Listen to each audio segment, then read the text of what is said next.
Bendice a cada joven que está en este lugar. Bendice a cada persona que nos ha acompañado, a cada niño, Señor, también.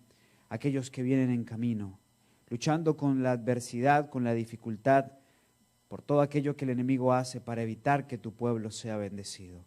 Pero confiamos porque estamos absolutamente seguros que el nuestro es el más fuerte.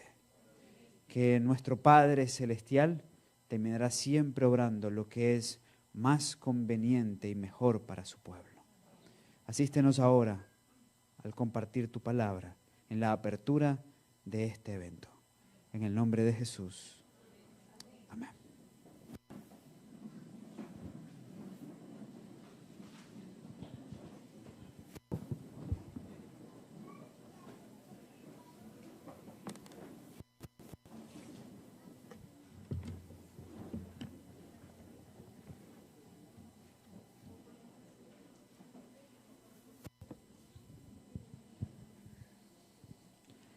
Buenas noches para todos.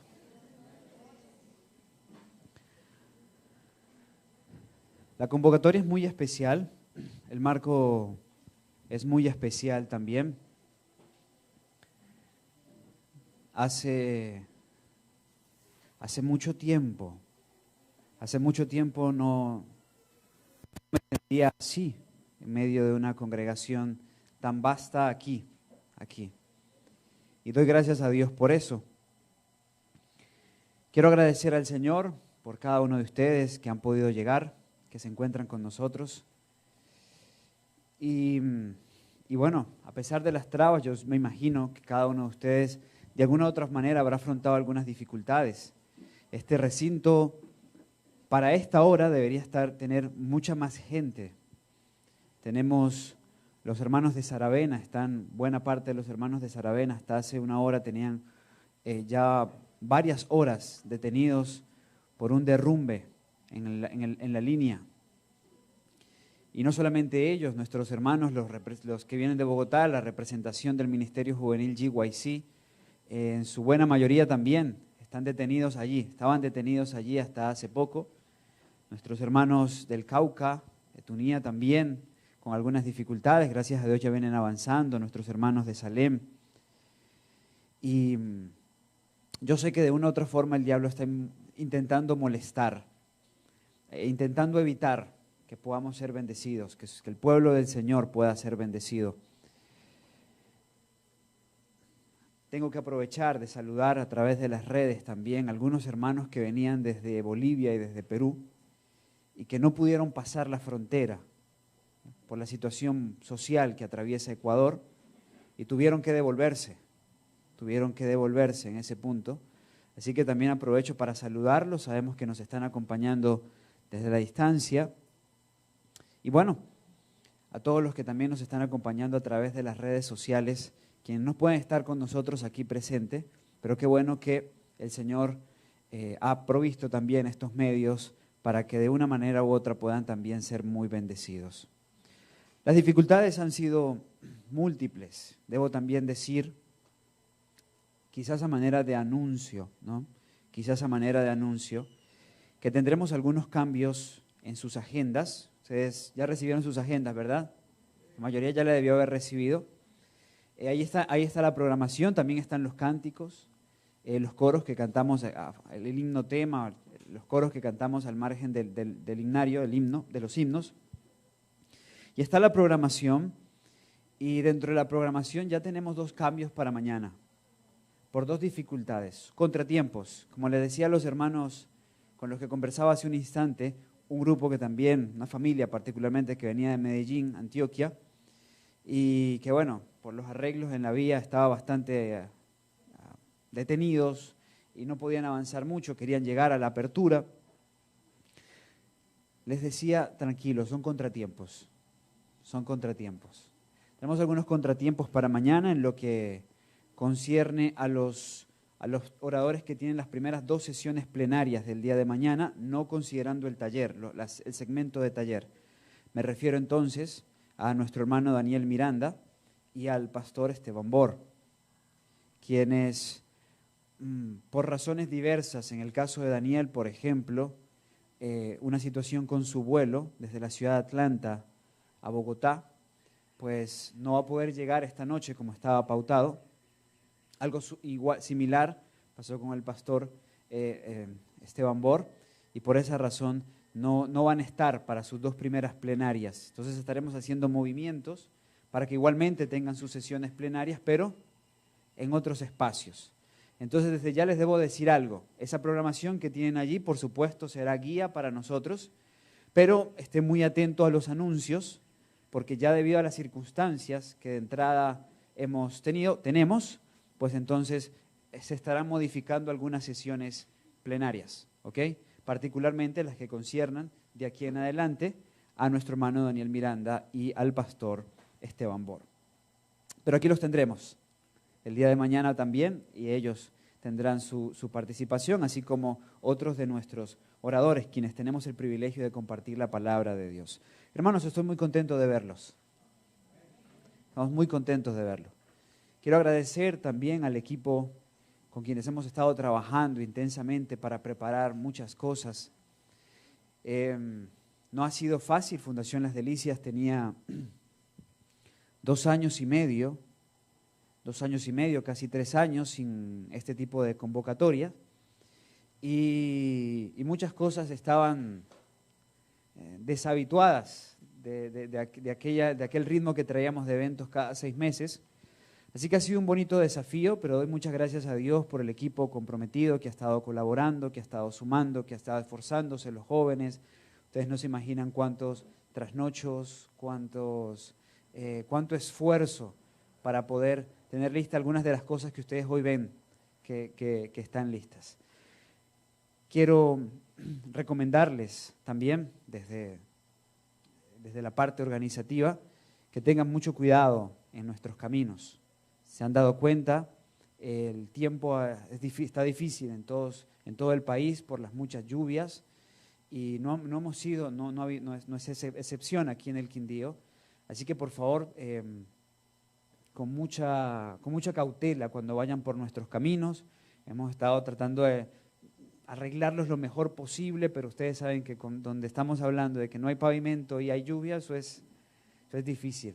Entonces, por favor, caminen siempre con mucho cuidado, particularmente los que tienen que ir por las montañas, bajar, subir, ¿okay? Cuando se desplacen en estas zonas intermedias también, con mucho cuidado, porque queremos evitar caídas y alguna situación difícil. Muy bien.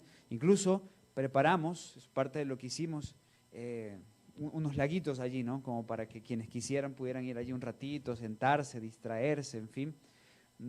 Les recomiendo que los miren de lejos porque el camino está difícil también, ¿está bien? Entonces, pero bueno, de esas cositas que prefiero decirles para evitar accidentes, porque la verdad no queremos que de ninguna manera el enemigo se aproveche, capitalice cualquier cosita para que usted pierda la bendición que Dios tiene para su vida. ¿Cuántos de ustedes creen que han sido traídos aquí por el Señor porque el Señor los quiere bendecir? Muy bien. Le decía a los jóvenes con quienes trabajamos en la preparación de todo esto, el Señor quiere bendecir a los que vienen, pero nos quiere bendecir más a nosotros, a los que tenemos que esforzarnos para preparar todas las cosas para los que vienen. Y ustedes también están siendo bendecidos, jóvenes. Ustedes también, hermanos de Fundación Las Delicias, serán ricamente bendecidos. Seremos ricamente bendecidos. Bueno, vamos a lo nuestro. Vamos a la palabra. Mi propuesta para esta hora, en este segmento inicial de este congreso, está asociado con lo que es la última generación, quienes han pretendido ser la última generación y qué hará la diferencia con nosotros en este momento para que podamos alcanzar lo que generaciones que han estado antes de nosotros no han podido lograr. Y es parte de lo que me propongo abordar con ustedes, y para ello quiero invitarles a que abran sus Biblias en 2 de Tesalonicenses. 2 de Tesalonicenses.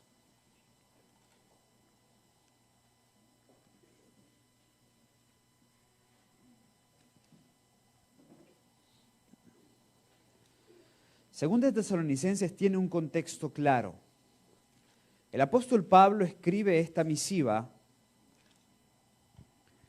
con una preocupación inicial basada en el hecho de lo que creían los hermanos de Tesalónica en relación a la segunda venida de Cristo.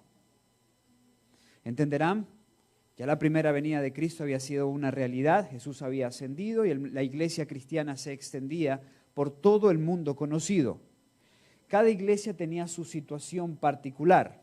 Y en la iglesia de Tesalónica ocurría algo que creían los tesalonicenses, que los llevaba a pensar que ellos, para sus días, iban a ver la consumación de la promesa de Cristo de su segunda venida. Pablo entonces escribe a la iglesia de Tesalónica para decirles: es muy bueno eso que ustedes están creyendo, de que son la última generación. Yo también lo he querido ser. El Señor me dijo: bástate mi gracia, no te toca a ti. Pablo escribe en 2 de Tesalonicenses, versículo 1. Os rogamos pues, hermanos, en cuanto a la venida de nuestro Señor Jesucristo y nuestra reunión con Él, que no seáis prestamente movidos de vuestro pensar, ni seáis conturbados ni por espíritu, ni por palabra, ni por carta como nuestra, como que el día de Cristo está cerca. Nadie os engañe en ninguna manera, porque no vendrá sin que antes venga la apostasía y sea revelado el hombre de pecado, el hijo de perdición, el cual se opone y se exalta contra todo lo que se llama Dios o es adorado, tanto que como Dios se sienta en el templo de Dios, haciéndose pasar por Dios. Y luego Pablo sigue escribiendo. Ahora, ¿qué está diciendo Pablo aquí? Escúchenme, ustedes creen que son la última generación y que son los que van a recibir a Jesús. Pero no les toca a ustedes. Porque antes que Jesús venga en gloria y majestad, tiene que pasar esto. Y Pablo hace algo preciso y muy seguro, lo que todos nosotros deberíamos hacer. Ir a lo que el apóstol Pedro, en 2 de Pedro, capítulo 1, llama la palabra profética más segura. 2 de Pedro, capítulo 1, versículo 19. Escribe el apóstol: tenemos además la palabra profética más segura, a la cual hacéis bien de estar atentos como a una lámpara que alumbra en lugar oscuro hasta que el día esclarezca y la estrella de la mañana salga en vuestros corazones.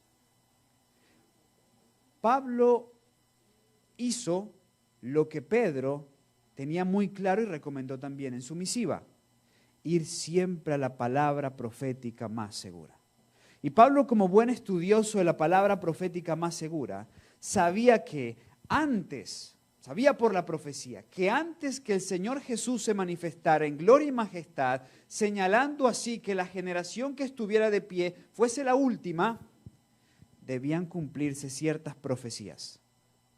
Y él apuntó a una particularmente: la manifestación del que él llamó el hijo de perdición, el hombre de pecado. Pero gracias a Pablo y su consejo a Tesalónica sabemos algo: los tesalonicenses creían que podían ser, ¿qué? La última generación. ¿Hace cuánto tiempo escribió Pablo esta carta? ¿Hace cuánto tiempo escribió Pablo esta carta? A mediados del primer siglo de nuestra era.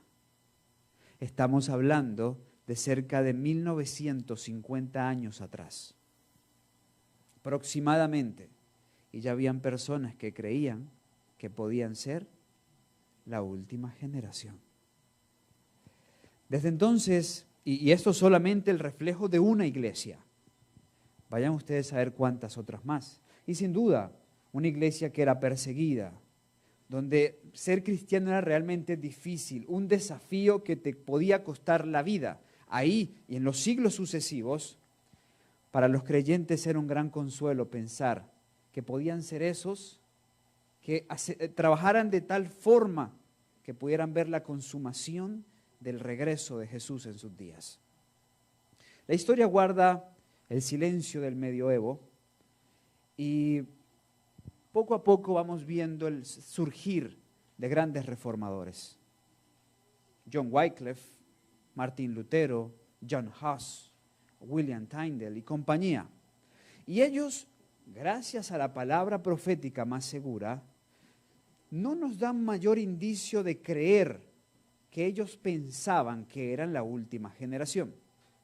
De hecho, Martín Lutero para 1523 escribió, y lo pueden encontrar en el Conflicto de los Siglos, que él esperaba el juicio del Señor unos 300 años más adelante. Curioso, porque eso que él dijo coincide con aproximadamente con lo que fue el inicio del juicio investigador en 1844. Pero a partir de 1844 ya encontramos, por lo menos con registros autenticados, genuinos, inspirados, evidencias de otras generaciones que también pretendieron, y no voy a decir solamente pretendieron, que incluso pudieron ser la última generación. Apocalipsis capítulo 7. Apocalipsis en el capítulo número 7 nos dice lo siguiente.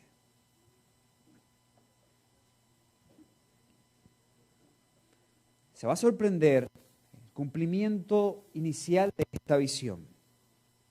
Y después de estas cosas vi 4 ángeles en pie sobre los 4 ángulos de la tierra, deteniendo los 4 vientos de la tierra para que no soplase viento sobre la tierra, ni sobre el mar, ni sobre ningún árbol.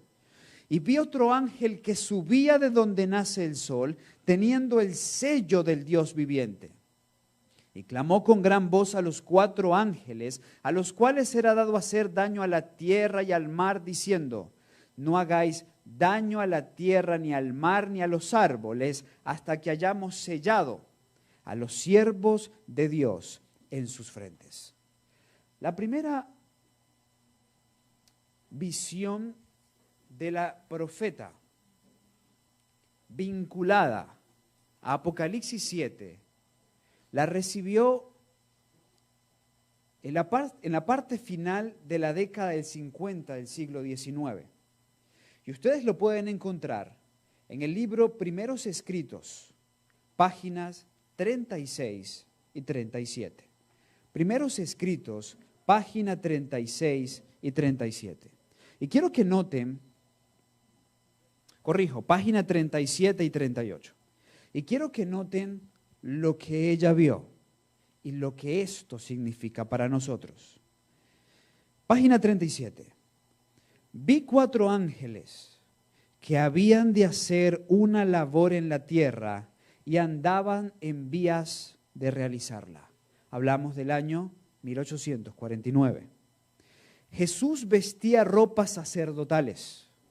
Miró compasivamente al pueblo remanente y alzando las manos exclamó con profunda compasión: mi sangre, Padre, mi sangre, mi sangre, mi sangre. Entonces vi que de Dios sentado en el gran trono blanco salía una luz en extremo refulgente que derramaba sus rayos en derredor de Jesús. Después vi un ángel comisionado por Jesús para ir rápidamente a los 4 ángeles que tenían determinada labor que cumplir en la tierra. Y agitando de arriba a abajo algo que llevaba en la mano, clamó en alta voz: retened, retened, retened, retened, hasta que los siervos de Dios estén sellados en la frente. Curioso, Jesús 4 veces expuso su sangre y el ángel 4 veces pidió que detuvieran los vientos. Está explicando Apocalipsis 7. Sigue diciendo: pregunté a mi ángel acompañante qué significaba lo que oía y qué iban a hacer los 4 ángeles.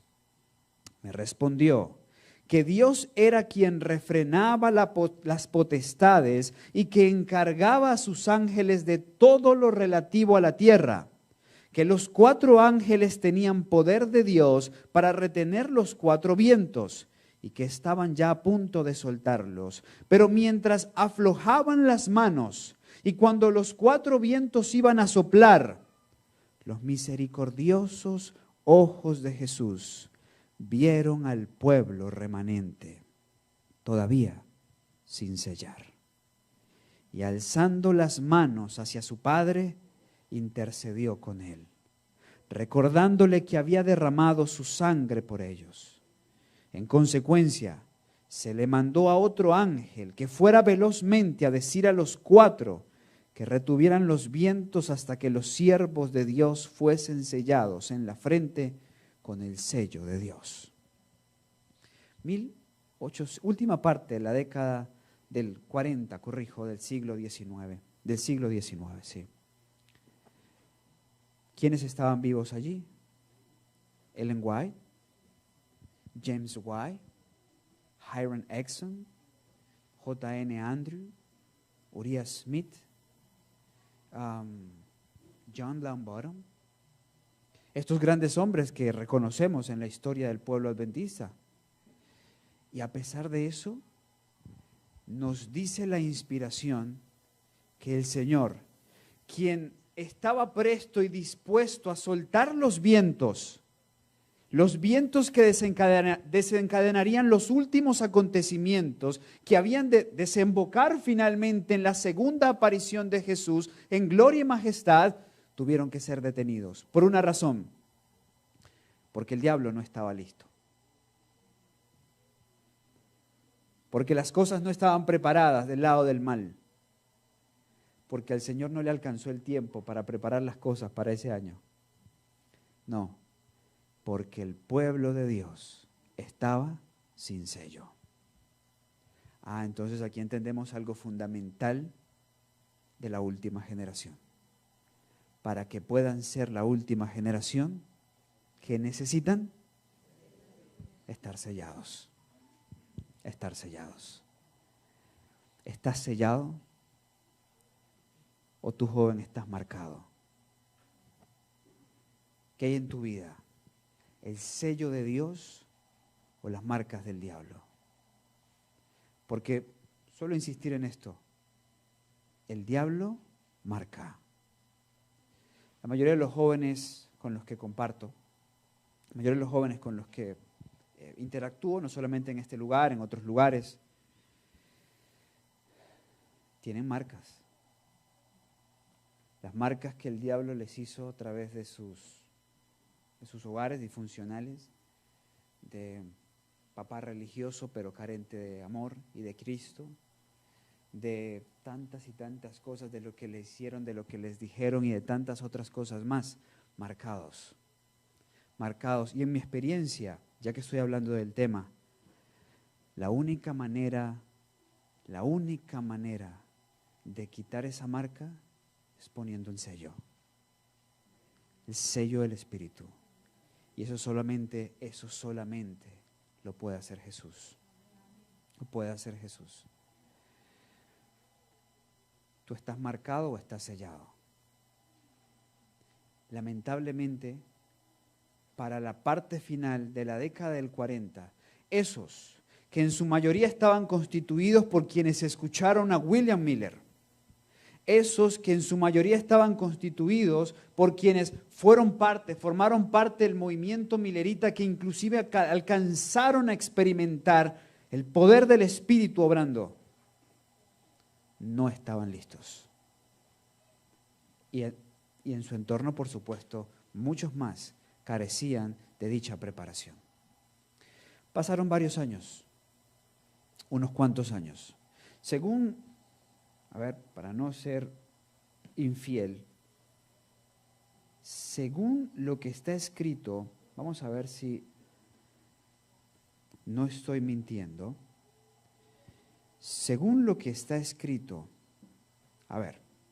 una generación es toda la gente que nace y vive más o menos al mismo tiempo, considerada colectivamente.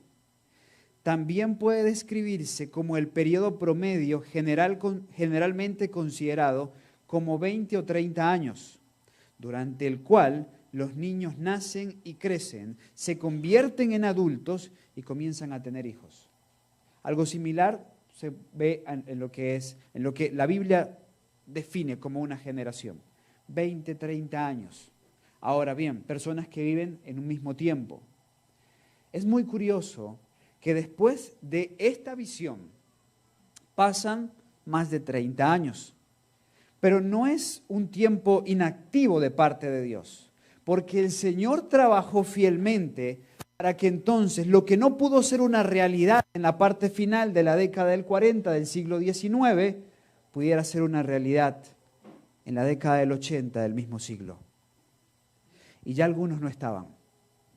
Ya no estaba Miller, ya no estaba James White, ya no estaba John Andrew, ya no estaban muchos de los que fueron fundamentales, Joseph Bates, para el adventismo en su origen.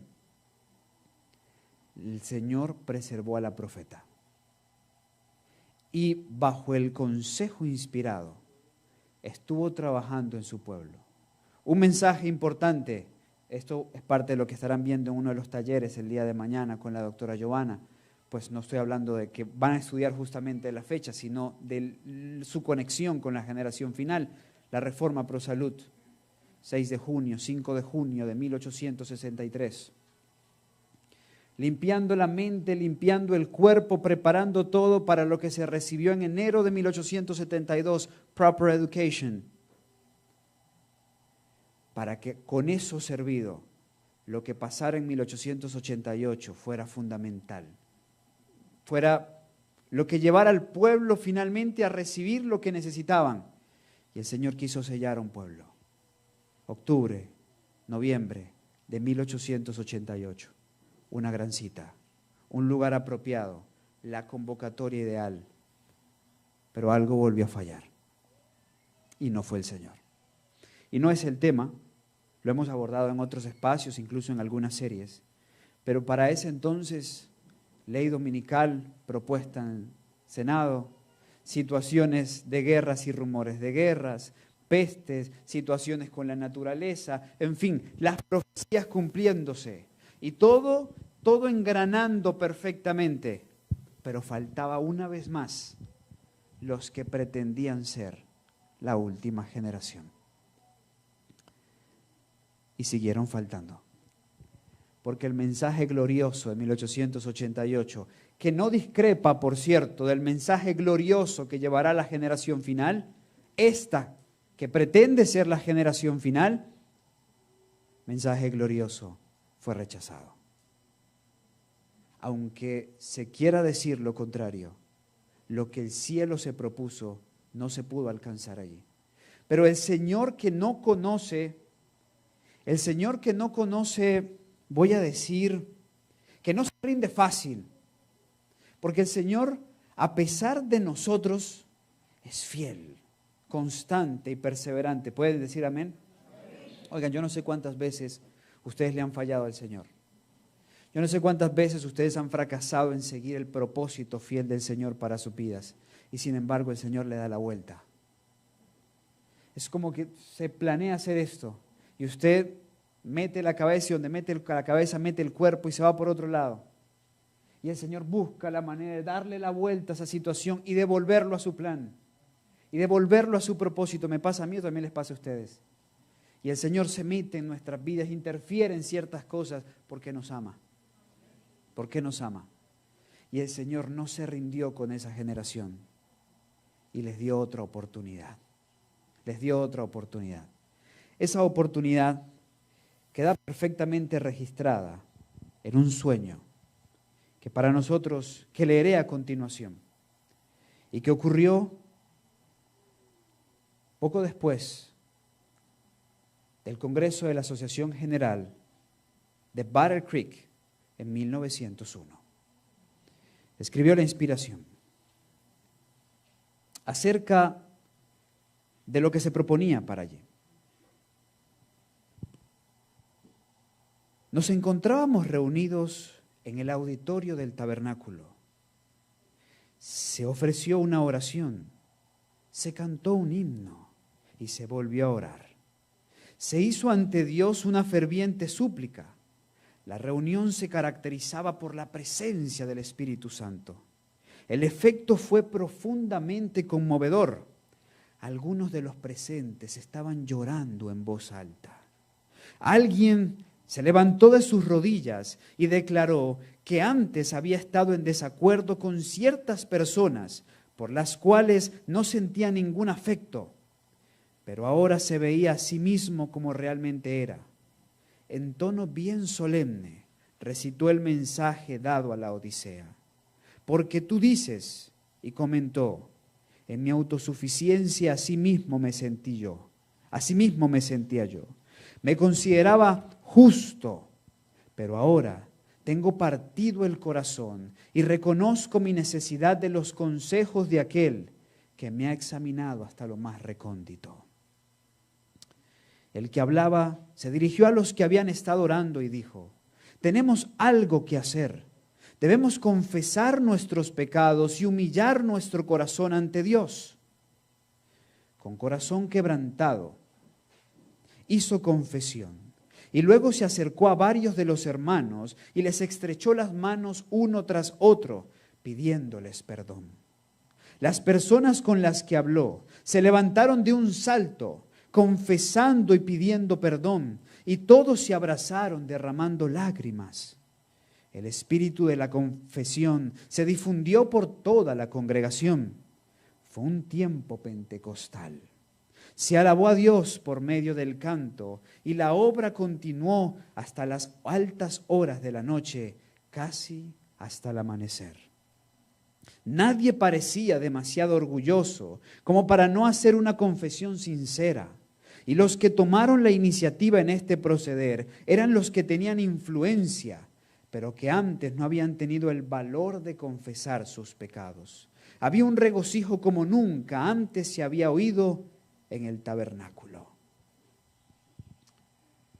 Pero luego la profeta escribió,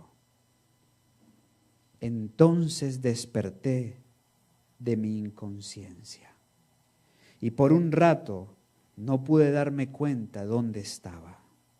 Mi pluma estaba aún en mi mano. Se me dijeron estas palabras. Esto es lo que podría haber sido. El Señor estaba esperando para hacer todo esto en favor de su pueblo. Todo el cielo estaba esperando para manifestar su benevolencia. Pensé en dónde podríamos haber estado si en el último congreso de la Asociación General se hubiera realizado una obra cabal. Y me embargó una agonía de desengaño al darme cuenta que lo que había presenciado, no era real. 1901. El Señor seguía dispuesto. No rendido con esa generación, dispuesto a que fuera aquella que levantó como levantó a Moisés en el desierto para guiar la constitución de su primera iglesia denominacional. Que ella, la mujer que levantó como mensajera de su gracia, la que guiara, acompañara a ese pueblo en la entrada a la Canaán celestial. Pero otra vez el pueblo no estuvo listo. Otra vez el pueblo fracasó en seguir el cometido del Señor. 2 años después escribió la inspiración.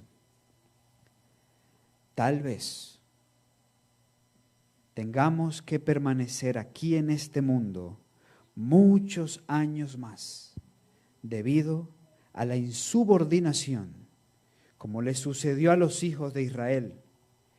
Pero por amor de Cristo, su pueblo no debe añadir pecado sobre pecado, culpando a Dios de las consecuencias de su propia conducta errónea.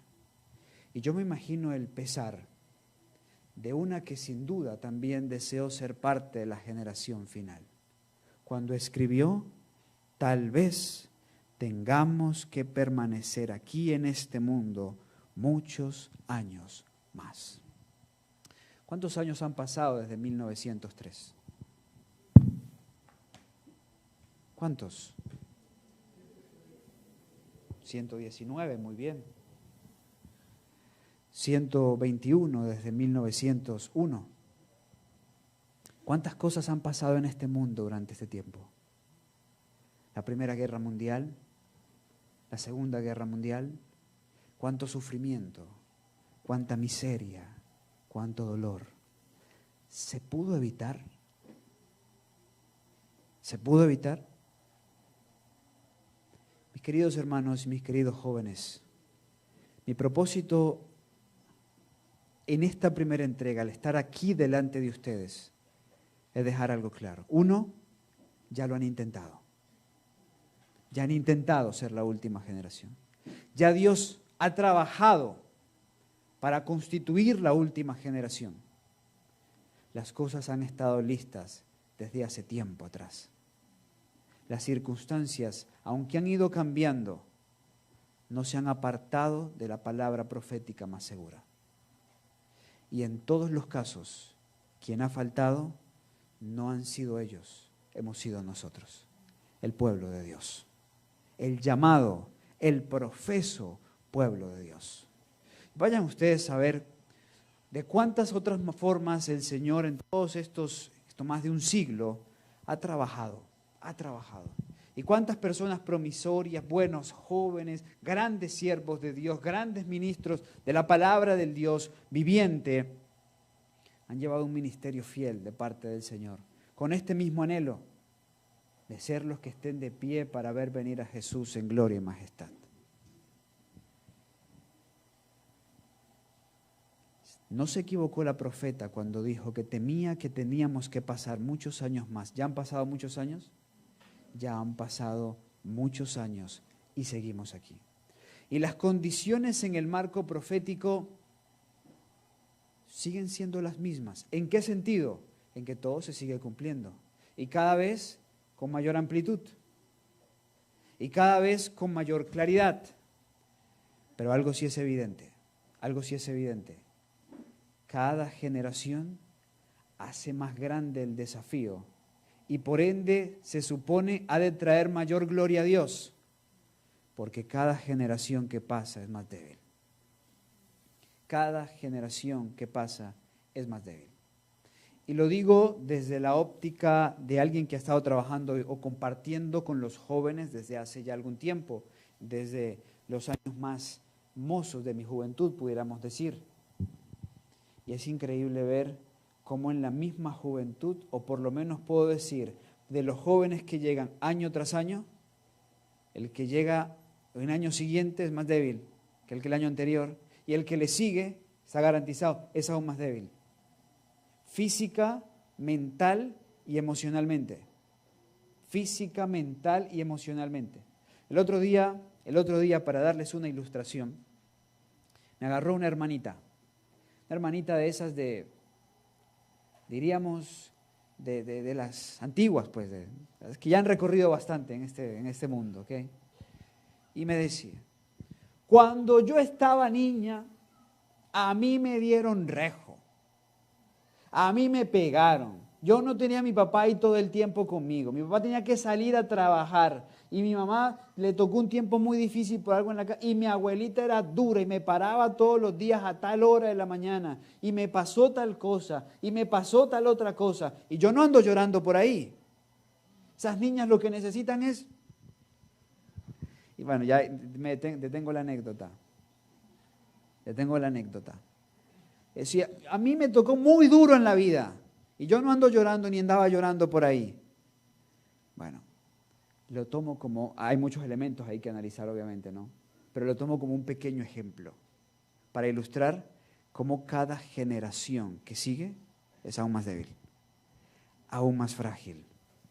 Y por ende entonces, la última, cuando la proyectamos ya a partir de este punto, decimos pues es la que más gloria le va a traer al Señor, porque es la más débil.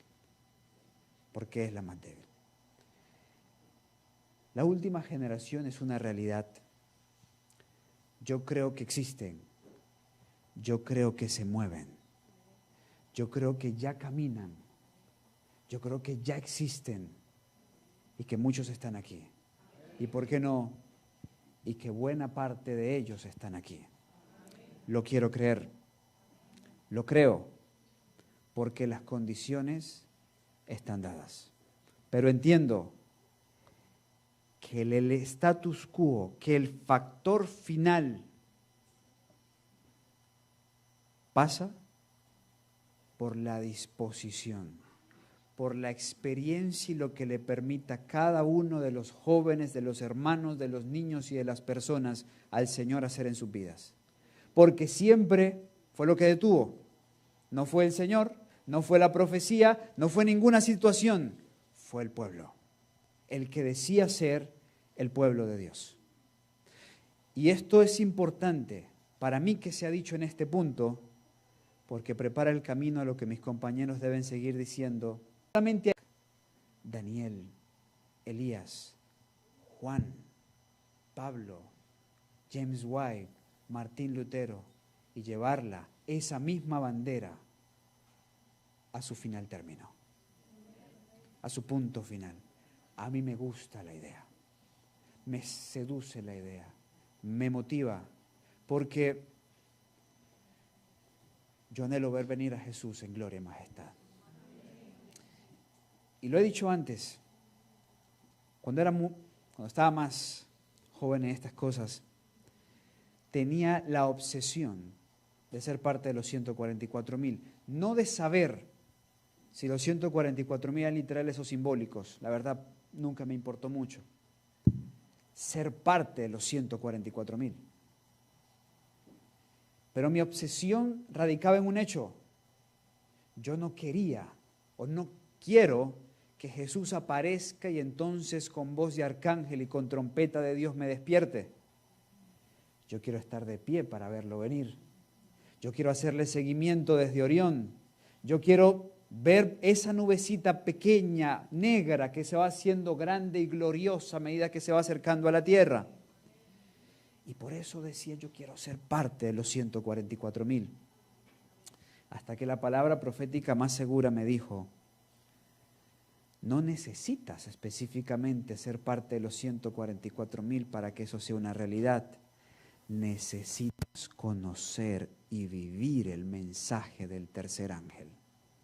Porque todos los que mueran en la fe del mensaje del tercer ángel se levantarán para ver venir a Jesús en gloria y majestad. Y de una u otra manera, sin duda, son parte de la generación final. Tenemos un legado precioso, tenemos una herencia muy digna, tenemos un precioso tesoro que sin duda ha sido depositado en vasijas de barro.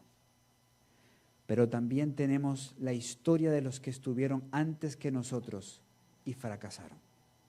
Y se darán cuenta en el desarrollo de lo que planteamos, que no fracasaron por falta de inteligencia, que no fracasaron por debilidad física, que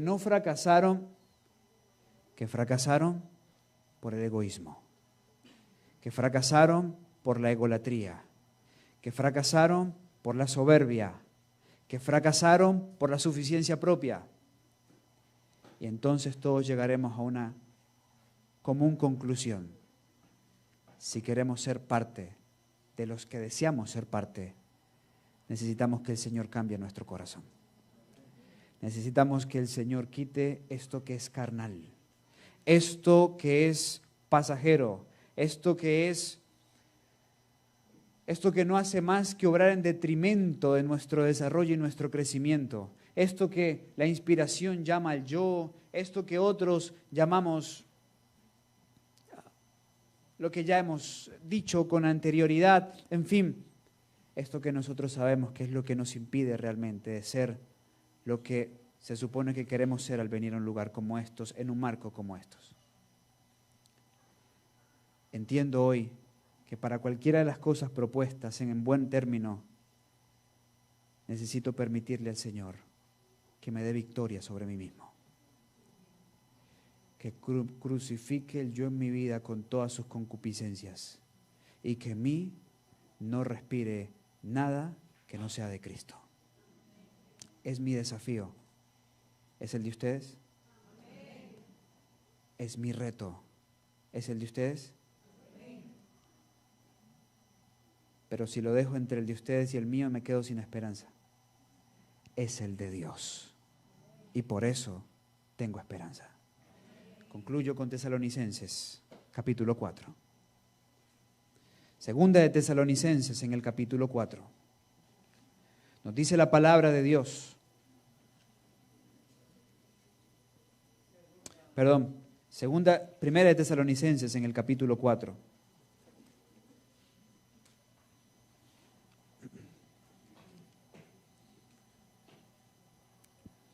Versículo número 3. Porque esta es la voluntad de Dios, vuestra santificación. Vuestra santificación. El sello de santidad. Lo que carecían en el siglo XIX, en los diferentes esfuerzos que hizo el cielo para terminar con esta obra. El sello sobre nuestras frentes es garantía, es evidencia de algo profundo que el Espíritu Santo ha hecho en el corazón, obrar santidad. Yo necesito esa obra y por eso hoy quiero orar para que el Espíritu Santo nos sea otorgado.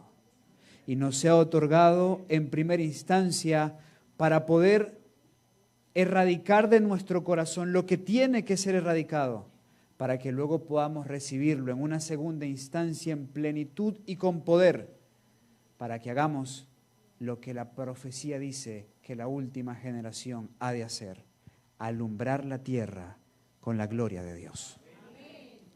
En el tema final de este congreso, este mismo servidor estará hablando justamente de eso, cómo se alumbrará la tierra con la gloria de Dios. Y no es nada más, y no es nada diferente que con lo que Horst Müller llama vivir para dar. Vivir para dar. Pero de esa experiencia hablaremos en ese punto, después de que mis compañeros hayan planteado todo lo demás que es necesario plantear antes. Hoy agradezco a Dios por su oferta, un corazón nuevo, por su oferta, un espíritu obrando plenamente en nuestras vidas, por su oferta, un sello de santidad. Lo recibo por la fe. Vamos a orar.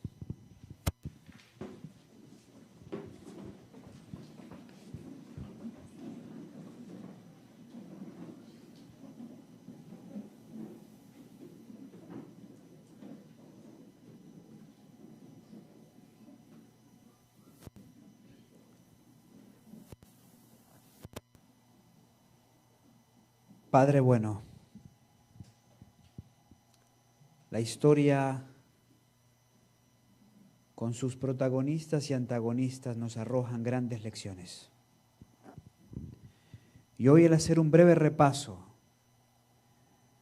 al repasar un poco algunos segmentos de la historia y ver algunos que quisieron y pudieron ser la generación final, aprendemos que por sobre todas las cosas necesitamos presentarnos ante ti sin mayor excusa, sin ninguna otra cosa que nuestra profunda necesidad de un corazón nuevo, que nuestra profunda necesidad de un espíritu recto obrando en nosotros santidad y verdad.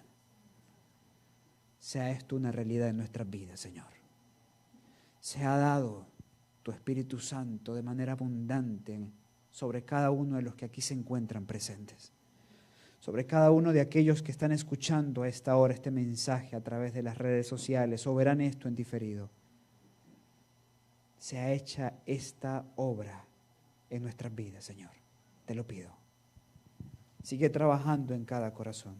Inquieta profundamente cada corazón y dale la gracia a todos aquellos que transmitirán tu verdad estos próximos días, para que sean instrumentos a través de los cuales cada corazón en este lugar reciba respuestas.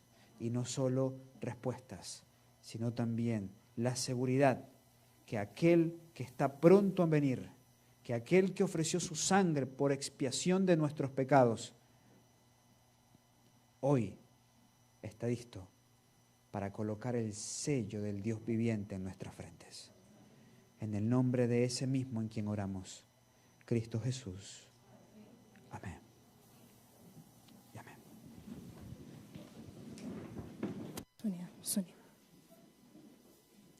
De generación en generación, una tras otra, con la ferviente esperanza, hoy estamos seguros de que nosotros somos la última generación. Amén. Y es por eso, si tan tenemos el deber de tener ese maravilloso placer, gozar en ella. Y a través del tiempo se nos ha dado una hermosa motivación que encontramos en Primera de Juan, capítulo 2, versículo 14. Una motivación hermosa para cada uno de aquel que se encuentra en este lugar. ¿Por qué? Porque hace que en nuestro corazón se encienda una llama. Nos motiva, jóvenes, fuertes, capaces, conectados a Cristo Jesús. Y es por eso que GESA Music quiere presentarles esta noche un hermoso canto que habla de la fuerza que debe tener un joven en esta última generación para luchar, para triunfar. ¿Y cómo logramos eso? Con una máxima conexión, un óptimo rendimiento, y verán que grandes resultados habrá. Así que para la honra y gloria de Dios, GESA Music.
Necesitamos jóvenes valientes que puedan representar a Dios, dando razón hoy de su fe y la esperanza en Él.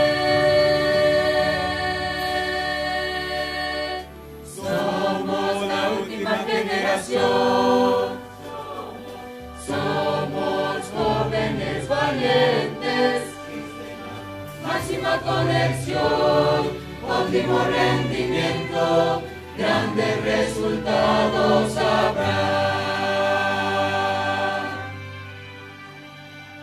El Señor nos llama a ti y a mí, que día